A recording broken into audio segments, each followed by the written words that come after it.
नमस्कार अमरावती. अमरावती शहरातून एक मोठी आणि दिलासादायक बातमी. नागपुरी गेट परिसरात घडलेल्या खुनाच्या प्रयत्नाच्या गंभीर गुन्ह्याचा अवघ्या काही तासांतच छडा लावत गुन्हे शाखेने 2 आरोपींना ताब्यात घेतला आहे. या आरोपींमध्ये एका विधी संघर्षग्रस्त बालकाचाही समावेश आहे.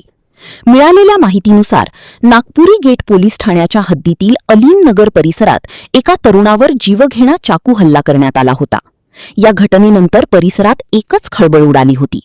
घटनेची माहिती मिळताच अमरावती शहर गुन्हे शाखेचं पथक तात्काळ घटनास्थळी दाखल झालं. तांत्रिक तपास, गुप्त माहिती आणि वेगवान शोध मोहीम राबवत पोलिसांनी काही तासांतच मुख्य आरोपी शेख शहबाज उर्फ छबई शेख हनी याला ताब्यात घेतलं. या कारवाई दरम्यान पोलिसांनी या गुन्ह्यात सहभागी असलेल्या एका विधी संघर्षग्रस्त बालकालाही ताब्यात घेतलं आहे.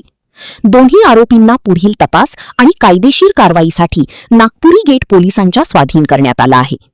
गंभीर स्वरूपाच्या गुन्ह्याचा इतक्या कमी वेळात छडा लावत आरोपींना जेरबंद करण्यात गुन्हे शाखेला यश आलं असून या धडक कारवाईमुळे अमरावती शहर पोलिसांच्या सतर्कता, तत्परता आणि कार्यक्षमतेचं पुन्हा एकदा दर्शन घडलं आहे. या प्रकरणाचा पुढील तपास नागपुरी गेट पोलीस करत आहेत.